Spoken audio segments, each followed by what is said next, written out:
I do feel like of course, I had a lot of these things. I wanted to be my own person, be individual, didn't always want to listen to my parents. I did have the responsibilities that most kids have of, cleaning, doing your own things, helping maybe younger family members trying to help your parents. I think I did have to grow up a little faster than some kids did. We were moving around a lot.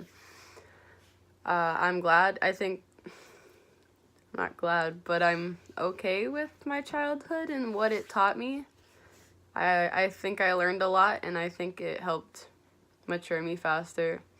And I think I'm a little more mature and have a better understanding of a lot of things in the world than some other kids my age do. But then there are also kids that have been put in much worse decisions or situations.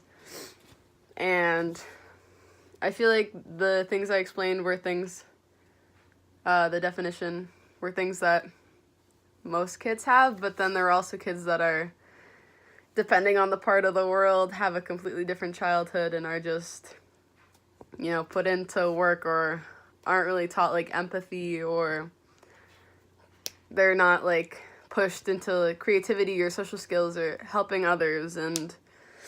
But I feel like this is the general, what most people, I think, at least in this culture and in this society, Western society, try and teach you. And I don't mind having grown up faster. I still was able to learn all of these. I learned social skills. I learned empathy for people.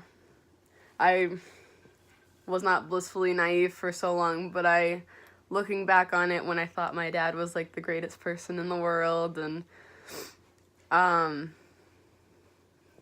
wish I wasn't, but I also wouldn't have wanted myself to know what was going on with my father at a younger age, so it's a very conflicting thing. The world, I think, was very enormous and terrifying, and the more that I understand it, the more the better I feel about it, the more ready I feel to embark on the world. And I am also going to send you a few videos. I work at a daycare, and I just wanted to show you the diversity and like the children that I deal with on a day-to-day basis. Like, I have Anya, who is bilingual. She is recently she's just learning English, and she's able to recognize things, but she isn't able to communicate, and I feel like that must be very difficult and feeling maybe very lonely and sad. Like, she's able to be around them, she knows the things that they know, but she can't actually talk to them too much, and it's hard to play with them and actually say anything to them. And I also will be showing you Bennett, who he had a trach, and he's had a lot of surgeries on his throat, and he goes to a separate school for a few hours most days of the week to do speech therapy. And he's just having grown up differently with a lot of health problems that others in my class haven't had, and kids asking him what's wrong with his voice and just how different he must feel sometimes. They have very, very different childhoods.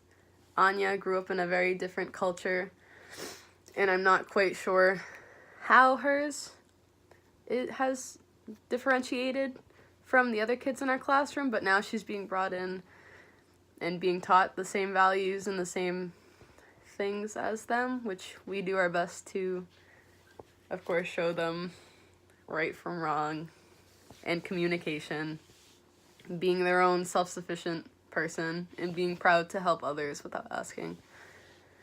And yeah, I'm sorry this is in 3 parts. I lost track of what I was saying the last time. Thank you very much. I hope this suffices.